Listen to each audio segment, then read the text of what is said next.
నారా చంద్రబాబు కుటుంబం ప్రమోట్ చేస్తున్న heritage foods ఇన్వెస్టర్లకు కాసుల వర్షం కురిపిస్తోంది. ఆకాశమే హద్దుగా ఎగబాకుతోన్న హెరిటేజ్ ఫుడ్స్ కేవలం 6 ట్రేడింగ్ సెషన్స్ లోనే 70% పైగా పెరిగి రీటైల్ ఇన్వెస్టర్లను ఖుషి చేస్తోంది. రిజల్ట్స్ ప్రకటన తర్వాత ఓన్లీ బయర్ గా ఉన్న ఈ స్టాక్ ను పట్టుకునేందుకు ఇన్వెస్టర్లు ఎంతగానో ప్రయత్నించారు. దీంతో ఈ స్టాక్ అప్పటి నుంచి పైకి చూస్తోంది. సోమవారం ట్రేడింగ్ ప్రారంభమైన 20 నిమిషాల్లోనే ఈ స్టాక్ 727కు పెరిగింది.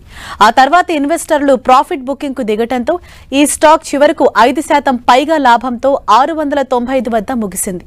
కంపెనీ మార్కెట్ క్యాప్ విషయానికి వస్తే 6,450 కోట్లకు పెరిగింది. మరోవైపు ఈ కంపెనీలో వాటా ఉన్న టీడీపీ అధినేత చంద్రబాబు 9 ఏళ్ల మనుమడు దేవాంశ్ సంపద కేవలం 6 రోజుల్లో ₹1,70,00,000 పెరిగింది. ఈ కంపెనీలో దేవాంశ్ కు 0.06% వాటా అంటే 56,075 షేర్లున్నాయి. 1992లో ప్రారంభమైన హెరిటేజ్ ఫుడ్స్ లో చంద్రబాబు కుటుంబానికి మొత్తం 35.7% వాటా ఉంది.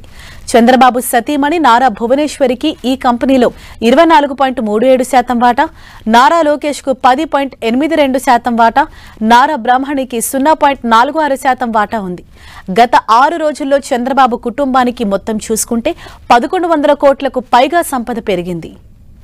ఏపీ సీఎంగా చంద్రబాబు పగ్గాలు చేపడుతుండటంతో ఈ స్టాక్ లో అనూహ్య ర్యాలీ కొనసాగుతోంది. ముఖ్యంగా ఎగ్జిట్ పోల్స్ ప్రకటన తర్వాత ఈ స్టాక్ భారీ రిటర్న్స్ ఇస్తోంది. మే 31న ₹404గా ఉన్న ఈ స్టాక్ సోమవారం ట్రేడింగ్ ముగిసేసరికి ₹695కు పెరిగింది. అంటే వారం రోజుల్లో హెరిటేజ్ ఫుడ్స్ స్టాక్ 70% ఎగబాకింది. ఏపీ అసెంబ్లీ ఎన్నికలు జరిగిన మే 13న ₹354గా ఉన్న ఈ స్టాక్ తాజాగా దాదాపు రెట్టింపు స్థాయిలో పెరిగినట్లయింది. ఏప్రిల్ 8న ₹304 వద్ద కదలారిన హెరిటేజ్ ఫుడ్స్ ఎన్డీఏతో టీడీపీ పొత్తు కుదరటంతో స్టాక్స్ లో అనూహ్య ర్యాలీ వచ్చింది. మే 13 అంటే ఎన్నికలు జరిగిన రోజు వరకు ఈ స్టాక్ నిలకడగా కదలాడి ₹362కు చేరింది. ఎన్నికలు పూర్తయ్యాక ఈ స్టాక్ వెనుదిరిగి చూడలేదు. వరుస ర్యాలీతో ఈ స్టాక్ లో ఫుల్ జోష్ వచ్చింది.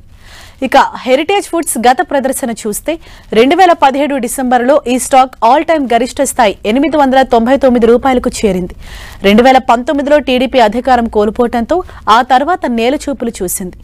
గతేడాది మార్చి 6న ఈ స్టాక్ ₹138 కనిష్టానికి పడిపోయింది. ఆ తర్వాత ఈ స్టాక్ లో ఓ మోస్తరు ప్రదర్శన కొనసాగింది. ఇన్వెస్టర్స్ లో ఉత్సాహం నింపేందుకు గతేడాది ఆగస్టులో కంపెనీ డివిడెండ్ ను కూడా ప్రకటించింది.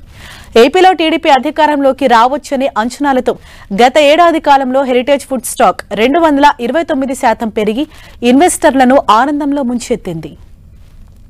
గత 20 రోజులుగా హెరిటేజ్ ఫుడ్స్ లో రోజుకు సగటున 34 లక్షల స్టాక్స్ ట్రేడ్ అవుతున్నాయి. అయితే ఏపీలో టీడీపీ కూటమి విజయ దుందుభి మోగించడంతో ఈ స్టాక్స్ లో వాల్యూమ్స్ కూడా అమాంతం పెరిగాయి. సోమవారం 2 కోట్లకు పైగా షేర్లు ట్రేడ్ అయ్యాయి.